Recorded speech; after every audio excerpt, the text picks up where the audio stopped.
This is a general question. These days, there is a lot of talk about Vastu and numerology, etc. What will be your considered opinion?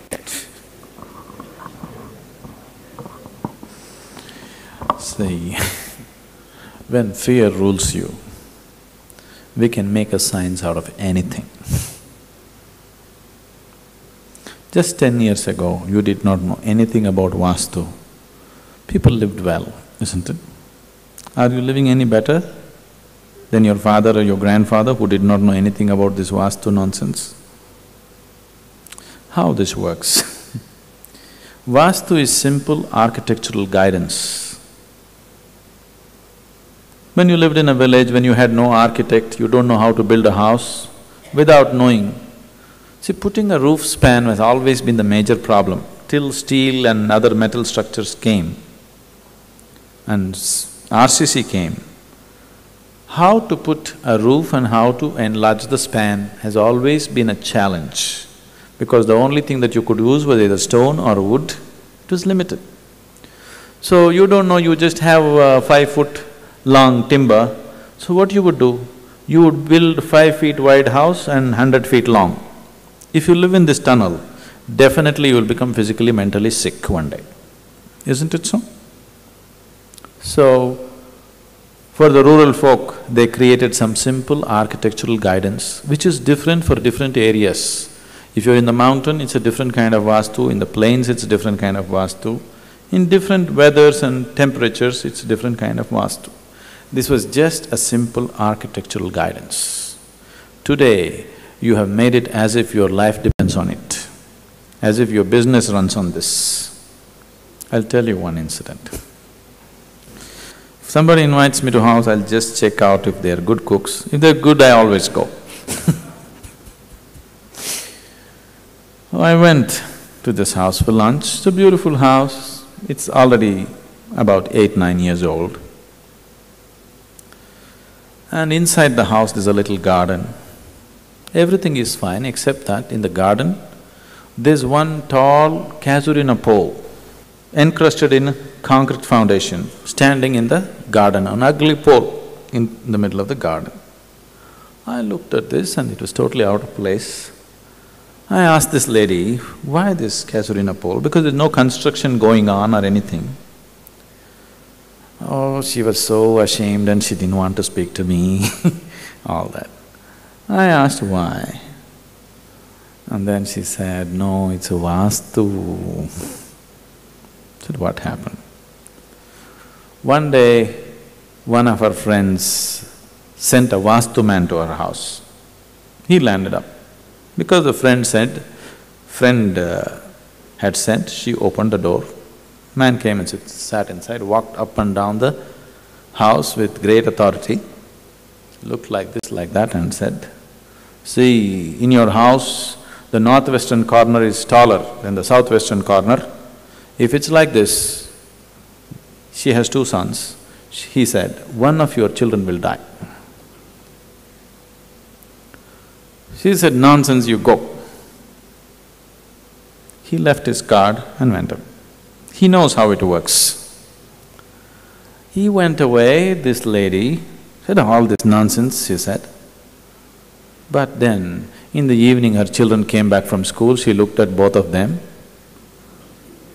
You know, if they slip, she thinks they're going to die. If he feels, don't want to eat dinner today, she thinks he's going to fall dead in the night. It just worked on her. In a week's time, she's going crazy thinking which one is going to die. Then she has the card, she called the man. Okay, you said this, what can we do about it? How much it costs? He said, 50,000 rupees. He said, no, I don't have that kind of money. Haggled and came down to 15,000 rupees. He said, okay, 15,000 rupees, come save my children. On an appointed day, the man came with a tall casuarina pole and planted this casuarina pole on the southwestern corner and showed her, see how the southwestern corner now is taller than the northwestern corner and your children will be okay. Okay, what is this? Tell me. Once you're in fear, you can just be used whichever way. I see a lot of people, they're sleeping in their toilets and cooking in their bedrooms. Yes? See, what I'm telling you is, even if you have to fall dead, at least fall dead with some dignity, being a human being, isn't it? Yes or no? Sleep in your bedroom and fall dead, it's okay. What's the point sleeping in the toilet and you living for 100 years? Live with some courage and dignity in your life, isn't it? Numerology, who created numbers? We created numbers, isn't it? Because you have 10 fingers, you said 0 to 9. If you had 12 fingers, it would be something else, isn't it so? Numbers were created by you, but today numbers are ruling your life. Way back, this is about 10 years ago, I am driving a Maruti car. And I am somebody who uses my car to the limit. Most of the time I drive my car at full blast. And in just about 2 years, I have done 1.4 lakh kilometers on the car. I've traveled all over the country. I've kept it well, but it's used to the limit, because most of the time I keep my car at full speed. So, when I want to sell, I thought it's past its age and I want to sell it, because I'm traveling long distance all the time. Somebody that we know, one of our meditators said, if you're selling that car, it's only to me, he said. I said, why? He said, no, I want that car. I said, why? He said, it's got a fantastic number. All that if I total it, it adds up into something, and that added number is my birthday, this, some calculation. I said, number is okay, please drive the car and see if you like it. He said, no need to drive, that number is enough. My numerology guru has told me, that number is the best number for my life. Everything will happen if I have that car. I tried to put some sense into him, but he insisted. I said, it's okay, you find out what's the price. In the market, give me 10,000 rupees less, you take it. He decided to take it, and he said he'll pay 1 lakh. I said, okay. And he wants to take it on that particular day, 3rd day of the 3rd month at the 9th hour and something, And he came with the money and he's supposed to take the car. He's brought 1 rupee less because he wants to give me 99999, whatever. Because he's brought this 1 rupee less, he's feeling so embarrassed, he's brought me a gift for 1500 rupees. I said, this was not needed, it's okay, 1 rupee is not my problem. But I wanted to finger him a little bit. I told him, see, the registration number, any moment we can change. With 1,000, 2,000 rupees, we can change the number. Shouldn't you have checked the chassis and the engine number, whether it goes well with your birthday or not? The man again went into a fit. Then he immediately went and consulted his numerology guru. That numerology guru doesn't even know that chassis and engine has some number. He said, no, all those numbers no, this is the real number. Oh, he came fully convinced, this is the real number, it doesn't matter. I said, okay, you take it, all the best for you. He took it. 3-4 weeks later, this is a car that I've used a lot, and literally at that time my travels were such, any number of nights I slept in the car, the reclining seat.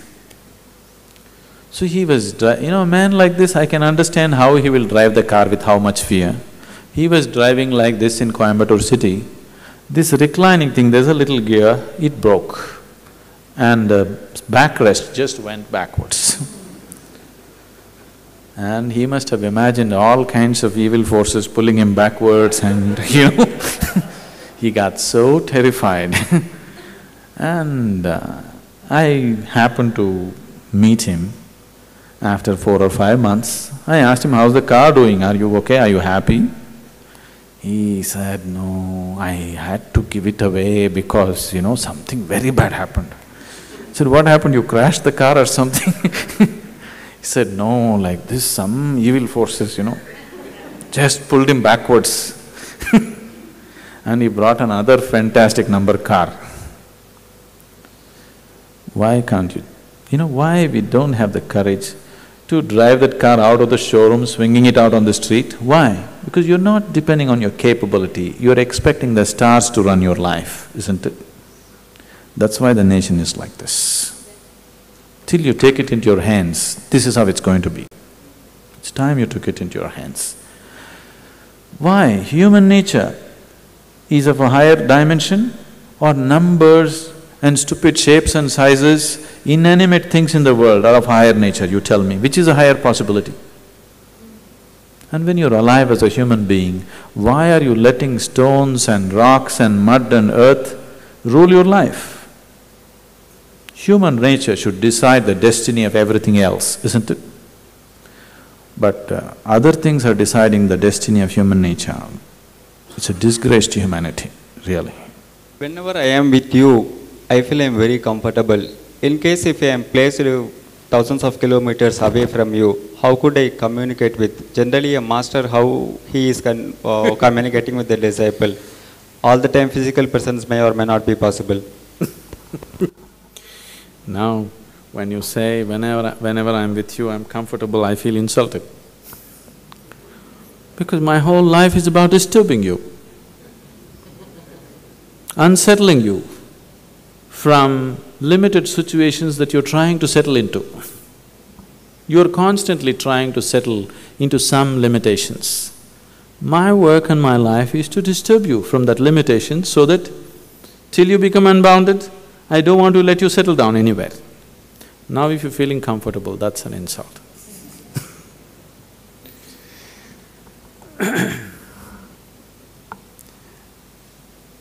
About how to communicate, you don't worry. You just keep yourself open. How to keep open also you do not know. Always, I'm not encouraging people to talk about anything which is not in their experience. I want you to stick to what is in your experience and see what's the next step. If you start talking about what is not in your experience, if I start talking about what is not in your experience, you have only two options. Either you have to believe me or disbelieve me, isn't it? Is there any other option? I think it's obscene to forcing you to believe me or forcing you to disbelieve me. It's not necessary. You just work with what you know and let's see what's the next step. If you want to go somewhere, this is the only way. If you want to go either to race course or to moon, you can only start your journey from the seat on which you're sitting right now. Is that so? Is that so? If you try to start your journey from somewhere else, you will hallucinate for the rest of your life and not get anywhere. Is that so? So, what is your reality right now? Only from there you can progress to the next and the next and the next. So don't talk about things which are not in your experience. Do not even aspire for that. Just see what's the next step you should take. Once you know how to take the next step, you will also know how to take the next one and the next one and the next one. This is the only way you will go somewhere. Because people have not realized this fundamental fact, humanity has remained stagnant for such a long time. Please see, scientists are telling you man has been on this planet for over 20 million years. In this 20 million years of living on this planet, it's a huge experience, isn't it? 20 million years of experience.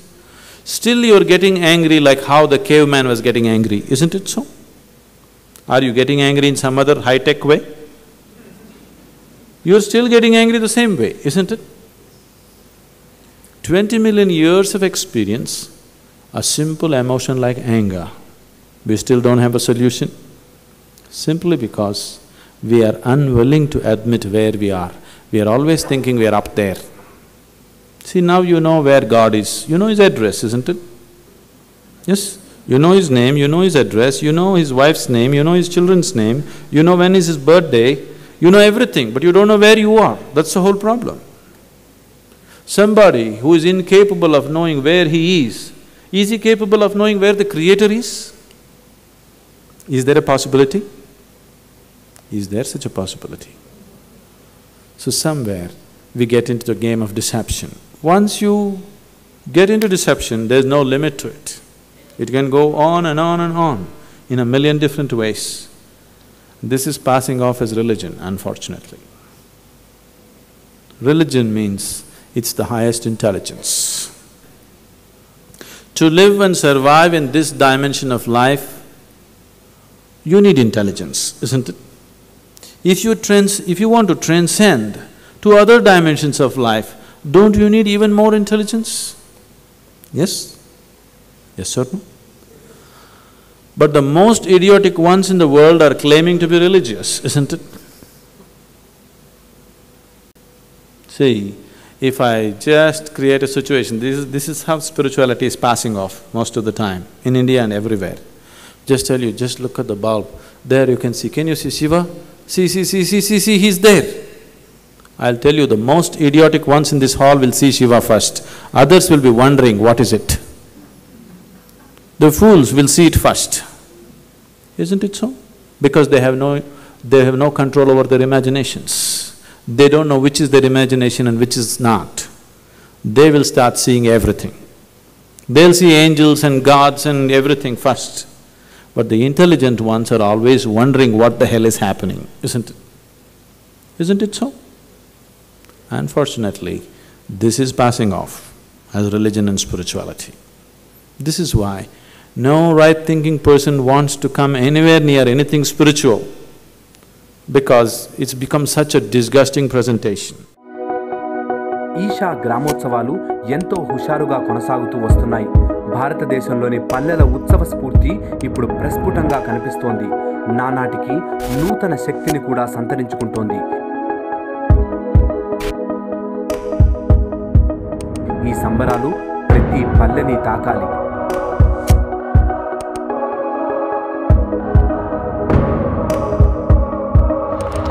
ముఖ్యంగా నేను చెప్పుకునేది ఏంటంటే మహిళలు మేము వంట పని పొలం పని కాకుండా మేము ఆటలు కూడా ఆడగలం, ఆడి గెలవగలం అనేది ఈరోజు నిరూపించాలి.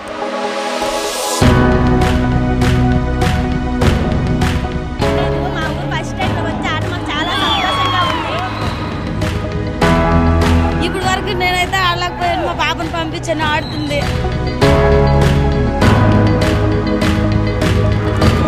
గ్రామోత్సవం చాలా హ్యాపీగా ఉందండి. విలేజ్లో ఉంటూ అంత లోనన్న ఒక్కొక్కరిని సెలెక్ట్ చేసుకుని ఈ యొక్క స్టేజ్లో ఆడుతున్నారంటే దానికి చాలా హ్యాపీగా ఉంది. మా ఊరు ఎక్కడ ఉందో సగం మంది తెలియదు. మా ఊరు అబ్బాయిలు ఇక్కడికి ఎంతో పట్టుదల కృషి చేసి ఇక్కడి వరకు వచ్చారు. మనందరం కలలుగనే నవ భారత్ నిర్మాణానికి ఈ గ్రామీణ భారత క్రీడోత్సవం ఎంతగానో ఉపయోగపడుతుందని నేను భావిస్తున్నాను.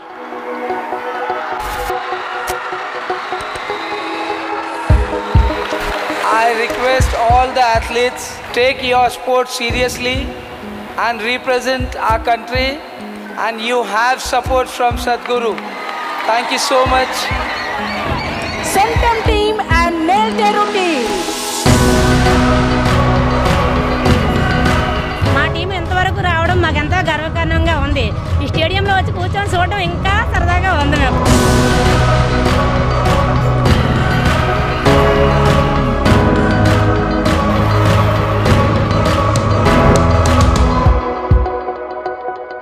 అందరికీ వందనములు. When I first noticed rural India from being a vibrant, beautiful atmosphere, slowly was becoming a place where nobody wants to be. The traditional strengths which existed in the society in the form of folk dances, folk music and other folk arts rapidly vanished. Bringing playfulness into your life is very important, otherwise life will sit very heavy on your head.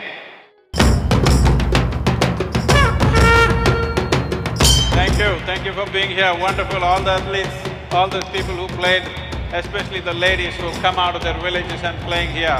Fantastic.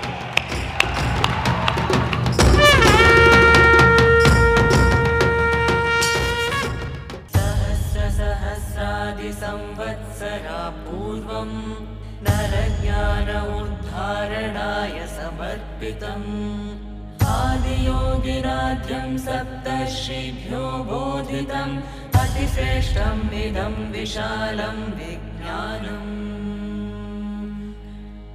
आदियोगिनं प्रणमाम्यहम् आदियोगिनं प्रणमाम्यहम् आदियोगिं नमस्तुभ्यं प्रसीद योगेश्वर जन्ममरणोऽलङ्कृत महाकाल नमोऽस्तु ते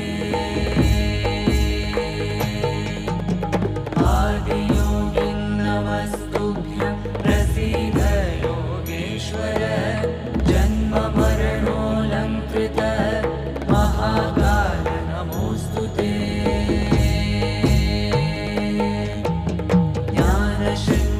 ज्ञानशृङ्गवृषारूढं प्रचण्डं विश्वेश्वरं जटाधरं